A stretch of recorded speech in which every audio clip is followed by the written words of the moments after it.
துப்பாக்கியுடன் 3 பேர் கொண்ட குழு வணிக தளத்தில் உள்ள நகைக்கடையில் கொள்ளையடிக்கும்படியான காணொளி சமூக வலைதளங்களில் பரவியது தொடர்பாக கொள்ளையில் ஈடுபட்ட மூவரையும் காவல்துறை அடையாளம் கண்டுள்ளதாக ஈப்போ மாவட்ட காவல்துறை தலைவர் அபாங் ஜெய்னால் அபேடின் அபாங் அமாட் தெரிவித்தார். இக்கொள்ளை சம்பவம் ஈப்போ மெங்களம்போவில் அமைந்துள்ள ஃபாலிம் வணிக தளத்தில் கடந்த மே 9ஆம் தேதி நண்பகல் 1:25 மணியளவில் நிகழ்ந்ததாக அவர் கூறினார்.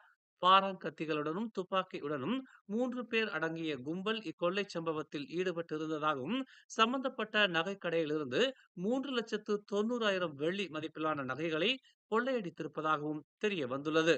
கொள்ளையில் ஈடுபட்ட மூவரும் வெள்ளை நிற டொயோட்டா கேம்ரி வாகனத்தில் தப்பியிருக்கும் நிலையில் வாகனத்தின் அடையாள எண்ணை கொண்டு விசாரணையை தொடங்கி இருப்பதாகவும் வணிக தளத்தில் உள்ள சிசிடிவி காட்சிகளின் மூலமாக திருட்டில் ஈடுபட்டவர்களை அடையாளம் கண்டிருப்பதாகவும் அபாங் ஜைனால் அபிடின் அபாங் அமாட் கூறினார்.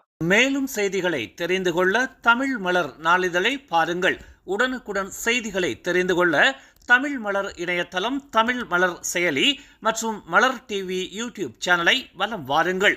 எங்களோடு இணைந்திருக்க மலர் டிவியை பதிவு செய்து கொள்ளுங்கள். உறவுகள் மகிழ்ந்திட விருப்பம் மற்றும் பகிர்வு சேவையை சொடுக்கிடுங்கள்.